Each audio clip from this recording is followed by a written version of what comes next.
Hi viewers, welcome to our channel.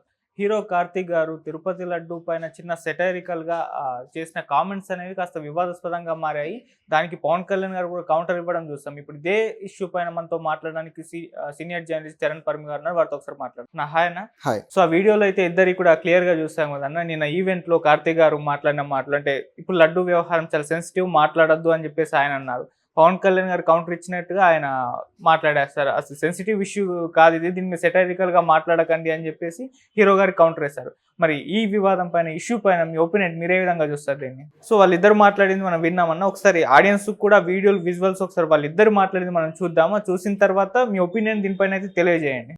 ఇప్పుడు లడ్డు గురించి మాట్లాడకూడదు, సెన్సిటివ్ టాపిక్, మనకు వద్దు అది. మీరు లడ్డు మీద జోక్లు వేస్తున్నారు. నేను ఒక సినిమా ఫంక్షన్లో కూడా చూశాను, laddu is a sensitive issue అని. Don't you ever say that. Don't you ever try dare to say that please. I respect you as actors, but when it comes to Sanatana Dharma please. అని ఇప్పుడు వీడియో చూస్తారు కదా, మరి ఏంటి మీ స్పందన ఏంటి వీటిపైన? ఇప్పుడు ఈ వీడియోలో అసలు కాంట్రవర్సీ ఏందో నాకేం అర్థం కాలేదు నిజం చెప్పాలంటే. ఆల్రెడీ ఇష్యూ బయట బాగా నడుస్తూ ఉంది. పవన్ కళ్యాణ్ వ్యాఖ్యల మీద భిన్నాభిప్రాయాలు కూడా ఉన్నాయి బయట. అసలు గమనించి చూస్తే కార్తీ అసలు ఏ సందర్భంలో అన్నాడు, ఆయన అన్నదాని వెనక వేరే కాంటెక్స్ట్ ఏమన్నా ఉందా, పవన్ కళ్యాణ్కి వేరే కాంటెక్స్ట్ ఏమన్నా అర్థమైందా? ఎందుకంటే ఒక మాటలో మనం మంచి మాట్లాడినా దాని వెనుక ఉద్దేశం వేరే ఉంటే అది తప్పుకే దారితీస్తుంది. కాబట్టి దాని వెనుక ఉద్దేశాలు ఏంటి అనేది ఒకసారి గమనించి చూస్తే, కార్తీ రీసెంట్గా కొత్త సినిమా ఒకటి చేశాడు కదా, సత్యం సుందరం అని చెప్పేసి ఒక సినిమా. అది అరవింద్ స్వామి గారితో కలిసి చేశాడు. ఆ సినిమా డైరెక్టర్ 96 డైరెక్టర్, మంచి ఫీల్ గుడ్ సినిమాగా వస్తుంది. దానికి ప్రీ రిలీజ్ ఈవెంట్ జరిగింది మన దగ్గర. జరిగినప్పుడు కార్తీ గారితో యాంకర్ ఒక మాట అడిగారు. ఏమన్నారంటే, ఈ లడ్డు కావాలా నాయన అని చెప్పేసి ఆవిడ ఒక మాట అన్నారు. దానికి కార్తీ లడ్డు గురించి మాట్లాడొద్దండి, అది సెన్సిటివ్ టాపిక్ కదా ఇప్పుడు అన్నాడు. దీంట్లో తప్పేమన్నా ఉందా? ఆయన ఎందుకు నవ్వాడంటే, దాని గురించి మాట్లాడితే కాంట్రవర్సీ అవుద్ది, నాకు లేనిపోని నా పీకకు చుట్టుకుంటాయి, నేను మాట్లాడదలుచుకోలేదని ఆయన ఒపీనియన్. ఆయన నవ్వులో అర్థం ఉంది, అంతేగాని లడ్డూని ఇన్సల్ట్ చేయడానికి ఏం లేదు కదా. ఏదైనా పెద్ద ఇష్యూ ఉన్నప్పుడు, కాంట్రవర్సీ టాపిక్ ఉన్నప్పుడు దాంట్లోకి వెళ్ళను నేను అని చెప్పుకోవడం అనేది ఎటువంటి తప్పు కాదు. ఆయన నవ్వితే అదేదో జోక్ అన్నట్టుగా ఆయన నవ్వింది, తనకే ప్రాబ్లం రావద్దనే ఉద్దేశం అందులో కనపడింది ఇంటెన్షనల్గా. అందుకోసం ఆ నవ్వు అనేది వచ్చింది. పవన్ కళ్యాణ్ గారికి మరి దీంట్లో ఏ తప్పు కనపడిందో కానీ కార్తీ గారి మాటల్ని పట్టుకొని ఆయన వివాదం చేశాడు. నిజానికి పవన్ కళ్యాణ్ గారి లడ్డు ఇష్యూ వచ్చినప్పటి నుంచి కూడా చంద్రబాబు గారి కంటే కూడా అగ్రెసివ్గా, ముఖ్యంగా ఈ సనాతన ధర్మం గురించి ఎక్కువ మాట్లాడుతున్నాడు. ఎప్పుడు కూడా పవన్ కళ్యాణ్ ఈ తరహాలో మాట్లాడలేదు. కొద్ది కాలంగా ఈ టాపిక్లు ఎక్కువ తీస్తూ వస్తున్నాడు. మరి ఆయన ఎందుకు ఆ విధంగా తీస్తున్నాడంటే, దాంట్లో ఆయనకంటూ కొన్ని స్ట్రాటజీలు ఉన్నాయనేది క్లియర్. ఇక్కడ గమనించి చూస్తే ఇంద్రకీలాద్రి, విజయవాడలో ఇంద్రకీలాద్రి ఆలయ శుద్ధి ఈ ఈవెంట్లో పాల్గొన్నాడు. దాని తర్వాత ఈ ప్రెస్ మీట్లో ఆయన పాల్గొన్న తర్వాత అనేక విషయాలు ఇట్లా డిస్కషన్ వచ్చినప్పుడు ఆయన మాట్లాడుతూ వచ్చాడు.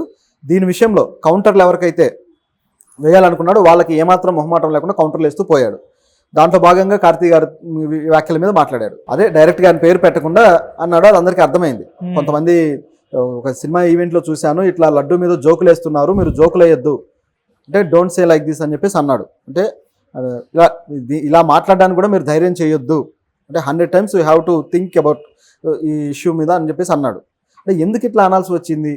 100 సార్లు ఆలోచించినా నేను వెళ్ళను, ఆ టాపిక్ మాట్లాడినానే అంటాడు కార్తీ. లేదు, కార్తీ కూడా ప్రకాష్ రాజు లాగా రియాక్ట్ అయితే బాగుండేదా పవన్ కళ్యాణ్కి? ప్రకాష్ రాజు గారు క్లియర్గా రియాక్ట్ అయ్యారు. ప్రజలను భయభ్రాంతులకు చేయొద్దు, మీకు ఏదన్నా ఇన్ఫర్మేషన్, మీరు సర్వే ఏదైనా కమిటీ వేసుకొని దాని మీద నిగ్గు తేల్చండి, దర్యాప్తు చేయండి, అలా చేయకుండా ఎందుకు ఊరికి బయట హడావుడి చేస్తారని క్లియర్గా మాట్లాడాడు. ఆయన కూడా సెటైర్ వేశారు పవన్ కళ్యాణ్, మీరు సనాతన ధర్మం విషయంలో ఇటువంటి వ్యాఖ్యలు సరైనవి కాదని చెప్పేసి మాట్లాడాడు. ఇప్పుడు ప్రభుత్వం దీంట్లో ఇన్వాల్వ్ అయిన తర్వాత ప్రభుత్వానికి వస్తున్నాయి క్వశ్చన్లు. ఎక్కడ ఆలయ కమిటీకో లేకపోతే దేవుడికో లేకపోతే సాంప్రదాయానికో రావట్లేదు, ప్రభుత్వానికి క్వశ్చన్లు వస్తున్నాయి. దీన్ని బీజేపీ ట్విస్ట్ చేసినట్టుగా నైస్గా మతానికి ట్విస్ట్ చేస్తున్నారు అనమాట. ప్రభుత్వం ఈ విషయంలో ఎటువంటి చిత్తశుద్ధితో పనిచేస్తుంది అనేది వీళ్ళకున్న ప్రశ్న. దానికి సరైన సమాధానాలు చెప్పకుండా నైస్గా ఇలా ట్విస్ట్ చేయడం అనేది ఆశ్చర్యకరంగా ఉంది. అయితే పవన్ కళ్యాణ్ గారు ప్రతిసారి కూడా సనాతన ధర్మాన్ని మనం కాపాడుకోవాలి, సనాతన ధర్మం గురించి మాట్లాడేటప్పుడు జాగ్రత్తగా మాట్లాడాలని చెప్పేసి కార్తీ వ్యాఖ్యలకి కౌంటర్గా మాట్లాడారు. సో ఎందుకు ఈ పదాలు తీసుకొస్తున్నాడు, ఇట్లా చేస్తున్నారు అనేది ఇప్పుడు ఆశ్చర్యకరంగా ఉంది. సనాతన ధర్మాన్ని ఖచ్చితంగా కాపాడుకోవాల్సిందే, దాంట్లో ఎవరి అభిప్రాయాలు వాళ్ళకు ఉంటాయి, అది ఓకే. కాకపోతే ఇష్యూయే లేదు కదా. లోకేష్ గారు క్లియర్గా అన్నారు ఈరోజు లడ్డులో ఇది కలవలేదని. ఇప్పుడు కమిటీ ఈవో ఎవరైతే ఉన్నారో ఆయన శ్యామలరావు గారు, ఆయన కమిటీ అంతా కూర్చొని ఈరోజు ప్రెస్ మీట్లో చెప్పారు, లడ్డూలో ఏదైతే ఆ కల్తీ కలిసిందో దాన్ని మేము వాడలేదు, మేము ఏమాత్రం దాన్ని ఉపయోగించలేదు, కాబట్టి లడ్డూకి ఎటువంటి ప్రమాదం లేదు, మీరు తీసుకోవచ్చు అని చెప్పి ఆయన క్లియర్గా చెప్పాడు. ఓకే. ఇంత క్లియర్గా చేసిన తర్వాత కూడా కమిటీ మీరెందుకు దీని విషయంలో ఇట్లా మాట్లాడుతున్నారు అనేది ఇక్కడ ఉన్న ప్రశ్న.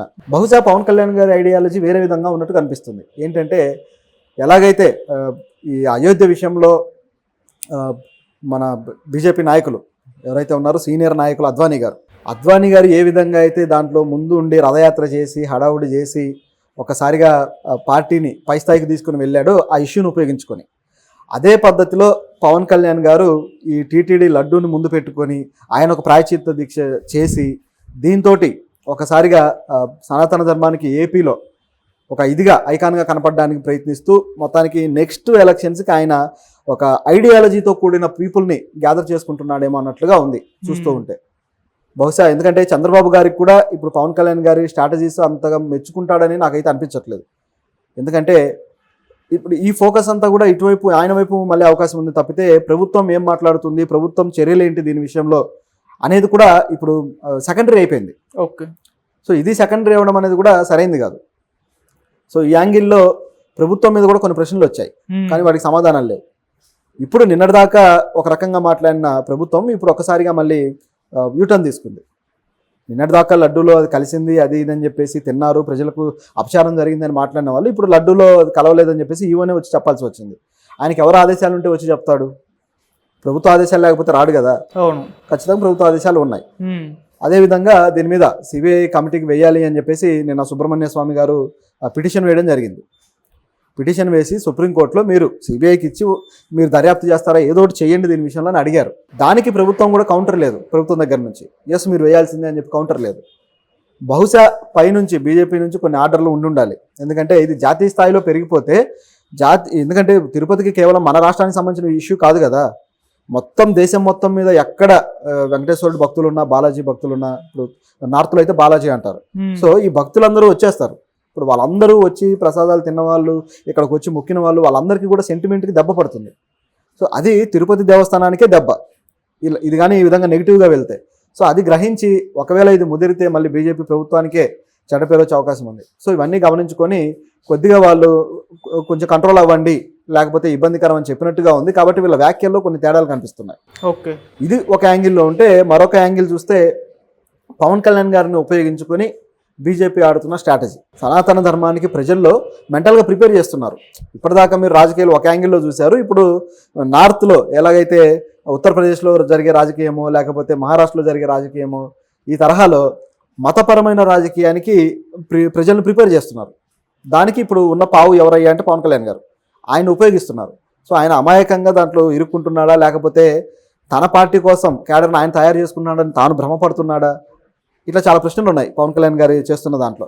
అయితే ఆయన మంచి స్ట్రాటజిస్టే నిజం చెప్పాలంటే. ప్రశాంత్ కిషోర్ ఎంత తెలివైన స్ట్రాటజిస్టో పవన్ కళ్యాణ్ అంత తెలివైన స్ట్రాటజిస్ట్ పొలిటికల్గా, దాంట్లో డౌటే లేదు. కాబట్టి బీజేపీకి ఆయన ఇది చేస్తూ ముందుకెళ్తున్నాడా లేకపోతే సొంతంగా ఇది చేసుకుంటున్నాడా అనేది ఇక్కడ కొద్దిగా అనుమానాస్పదంగా ఉంది. కానీ బట్ ఈ సనాతన ధర్మం అనే ఏదైతే తీసుకొచ్చారో స్టాండ్, ఇది ఖచ్చితంగా ఈ రెండు పార్టీలో ఒక పార్టీకి అయితే మైలేజ్ తీసుకురావడానికి చేస్తున్న ప్రయత్నం, అది మాత్రం క్లియర్. సో ఇది ఇందులో ఉన్న విషయం. అయితే కార్తీక్ సంబంధించి చూస్తే ఏవైతే ఈ మాటలు మాట్లాడారో వీటిల్లో ఏమాత్రం కార్తీక్ తప్పు మాట్లాడలేదు. అసలు ఆయన మాటల్లో ఏం లేదు కదా, లడ్డు గురించి ఏమీ లేదు. అయినా సరే పవన్ కళ్యాణ్ తీశాడు. ఇది ఖచ్చితంగా తప్పు పట్టాల్సిందే. పవన్ కళ్యాణ్ గారి వ్యాఖ్యలు అన్నెసెసరీ అనమాట. ప్రజల్ని ఊరికే ఏదో రెచ్చగొట్టడానికి పనికొచ్చే తప్పితే పూర్తిగా అన్నెసెసరీ. బహుశా ఆయన సినిమా ఇండస్ట్రీ నుంచి కూడా అనేక మంది మద్దతుగా రావాలని, దీని మీద వ్యాఖ్యలు చేయాలని ఆయన ఆశిస్తూ ఉండొచ్చు. కానీ అందరికీ అర్థమవుతుంది ఇది ముందుకు వెళ్ళేది వేరే కోణంలో వెళ్తుందని అందరికీ అర్థమవుతుంది. కాబట్టి ఈ విషయంలో సినిమా ఇండస్ట్రీ కూడా ఏమి రియాక్ట్ అవ్వట్లేదు. ఇవన్నీ పవన్ కళ్యాణ్ గారికి తెలుసు. అయినా సరే దీన్ని ఇంకా ముందుకు లాగడానికి ప్రయత్నిస్తున్నాడు. ఇది ఇంకా ముందుకు తీసుకెళ్తారు. సిబిఐ ఎంక్వైరీకి ఇచ్చి సిబిఐ